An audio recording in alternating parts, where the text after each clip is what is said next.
না বাপ, চিনা দরকার ছিল যাকে, চিনলেন না তাকে। হায় যুবক, বন্ধুকে চিনলা না, দুশ্মনকেই বন্ধু বানাইলা, দুশ্মনকেই বন্ধু বানাইলা।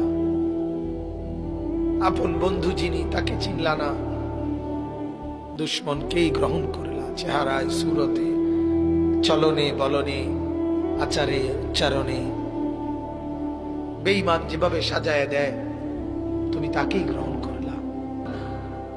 নফল নামাজে এত লম্বা সেজদা করতেন। আম্মা জান আয়েশা রাদিয়াল্লাহু তাআলা আনহা বলেন, মাঝে মাঝে মনে হতো নবী ইন্তেকাল করলেন কিনা, মারা গেলেন কিনা। এজন্য আমি নবীর পায়ের পিছনে তালুর মধ্যে এভাবে আঙ্গুল দিয়ে চাইতাম, মানে রেক দিয়ে বসাইতাম আর কি, যে জীবিত কিনা। এত লম্বা সেজদা দিতেন। হা বাজান, হযরতে সাহাবায়ে কেরাম বলেন, নবীজি সেজদা দিতেন এত লম্বা আর কাঁদতেন। আহ নাসমাউ লাহু আজিরান কা আজিরিল মিরজাল। সাহাবীরা বলেন, চুলার মধ্যে, ডেকচির মধ্যে পানি বসাইলে পানি যখন উতরাইয়া ডকডক করে, গরম পানি ডকডক করে না, এরকম ডগবগে আওয়াজ যেভাবে করে, আল্লাহর নবীর কলিজার কলবের ভিতর থেকে আমরা কান্নার এরকম ডগডগে আওয়াজ শুনতাম। সেজদার কান্না। আল্লাহর নবী এভাবে কাঁদতেন, নবী এভাবে কাঁদতেন। আম্মা জান আয়েশা বলেন, একদিন রাত্রিবেলা নামাজে দাঁড়াইছে, তাহাজ্জুদে এক রাকাতে মাত্র দাঁড়াইছে নবীজি। আয়েশা রাদিয়াল্লাহু তাআলা আনহা বলেন, আর সেজদাও করে নাই, আর রুকুও দেয় নাই। বেলালের আজান পর্যন্ত, ফজরের আগ মুহূর্ত, এ দাঁড়ানো থাইকেই কোরআনের একটা আয়াত পড়ছে আর কাঁদছে, আর কাঁদছে, আর কাঁদছে।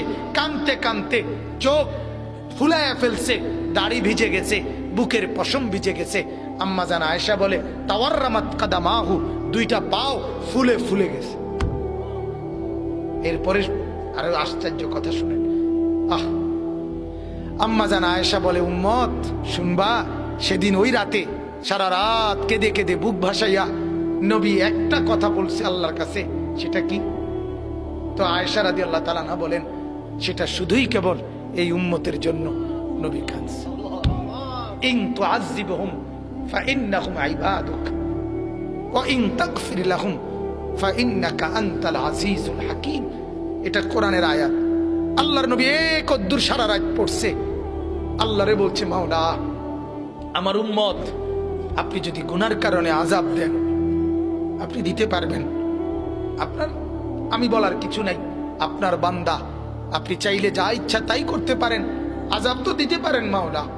ওয়া ইন তাগফির লাহুম, আহা, নবী বলে, আল্লাহ যদি এই বন্ধুর দিকে তাকাইয়া যদি আমার গুনাহগার উম্মতকে মাফ করে দেন, ফাইন্নাকা আনতাল আজিজ, তাইলে তো আপনি এই ক্ষমতাও রাখেন, আপনাকে তো বলার কেউ নেই।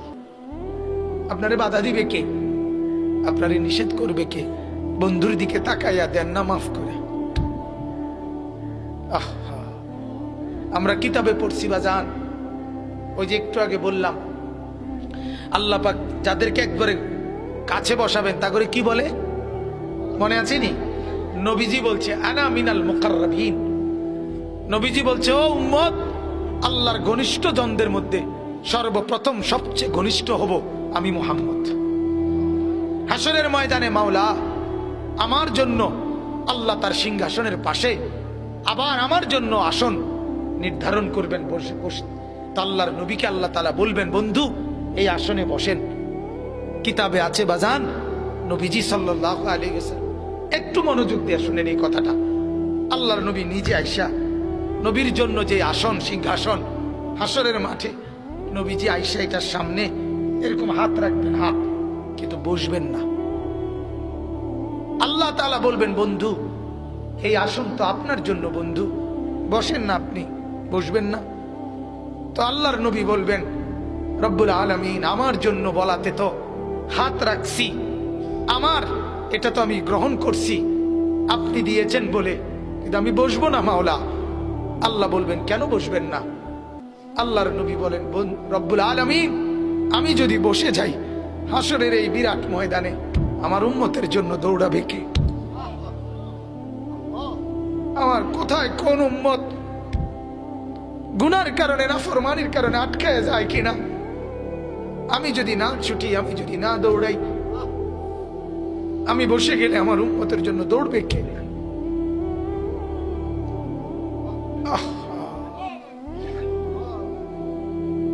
বাপ, চিনা দরকার ছিল যাকে, চিনলেন না তাকে। হায় যুবক, বন্ধুকে চিনলা না, দুশ্মনকেই বন্ধু বানাইলা, দুশ্মনকেই বন্ধু বানাইলা। আপন বন্ধু যিনি তাকে চিনলা না, দুশ্মনকেই গ্রহণ করলা। চেহারায়, সুরতে, চলনে বলনে, আচারে উচ্চারণে বেঈমান যেভাবে সাজায় দেয়, তুমি তাকেই গ্রহণ করলা যে তোমার বন্ধু। কি কথা এটা নবী কেমনে বললেন? আরে আরো শুনেন মিয়া, হাদিসে আছে আল্লাহ তাআলা জিবরাইল ফেরেশতাদেরকে পাঠাবেন, আমার বন্ধুকে খবর থেকে প্রথম হাসরের ময়দানের জন্য তোলো। তখন জিবরাইল আলাইহিস সালাম, মিকাইল, ইসরাফিল, আজরাইল, 4 ফেরেশতা মদিনার রওজায় নবীর কবরের সামনে আসবে। আর ফেরেশতারা একজন আরেকজনকে বলবে, তুমি ডাকো নবীকে। সবাই বলবে না। শেষ পর্যন্ত বলবে, জিবরাইল তোমার সাথে নবীর মহব্বত বেশি, তুমি বেশি আসছিলা গেছিলা দুনিয়াতে, তুমি ডাক দাও, আমরা সাহসে কুলায় না। জিবরাইল তখন ডাক দিবি, ইয়া রাসূলুল্লাহ আপনি ওঠেন, হাসরের ময়দানের জন্য আপনি দাঁড়ান। আল্লাহর কসম বাপ কসম, হাদিসে আছে নবীজি সাল্লাল্লাহু আলাইহি সাল্লাম বলেন, আমার উম্মত আমি নবী তখন এই কবর থেকে উঠেই কপালের বালু মুছতে মুছতে আল্লাহর নবী বলবেন, জিবরাইল আমার উম্মত কোথায়? আমাকে নেওয়ার জন্য আসে নাই নাকি তারা জাহান্নামে চলে গেছে? জিবরাইল তখন চোখের পানি ফেলে বলবেন, না ইয়া রাসূলুল্লাহ, এখনো কেউ কবর থেকে উঠে নাই, কাউকে আল্লাহ এখনো উঠায় নাই, আপনি উঠলে এরপরে সবাই উঠবে। উঠেই নবী বলছে, হায় আমার উম্মত কই? আমার উম্মত আমারে নিতে আসলো না। ওই যে এয়ারপোর্টে আমরা মাদ্রাসায় দেখি, এই ভুক্তভোগী আমরা মাদ্রাসার ছোট ছোট ছেলে পড়ে যে আমার মাদ্রাসায়, প্রায় মায়েরা বাচ্চাদের মা ছুটি নিতে আসে, তার বাবা বিদেশ থেকে আইব, এয়ারপোর্টে নিতে কইছে। ছেলেটারে কি করতে কইছে? এটা যখন বলে মহিলারা কাইন্দা দেয় যে ওটার আবদার বাচ্চার বাপের, যেমন ছুটি লইয়া, অত সেটা তো একটা আবেগ ছাড়া আর কিছু না, কারণ বাড়িতে আসলেই তো দেখবে, কিন্তু এটাও তো একটা আবেগ। বাবা যখন এয়ারপোর্টে নামে তো নিজের সন্তানটাকে কি করতে চায়? দেখতে চায়। তো নিশ্চয়ই বিবিকে তো বলবে, হায় হায় আমার ছেলেটাকে আনলা না, ওই আসে নাই। তো নবীও এমন বলবে, জিবরাইল আমার উম্মত আসে নাই, আমার নিতে আসে নাই, ওরা কোথায়? তো জিবরাইল বলবে, ইয়া রাসূলুল্লাহ উঠে নাই ওরা এখনো, আপনি উঠলে এরপরে আল্লাহ সবাইকে উঠাবে। অতএব বাজান, আমি অনুরোধ করছি,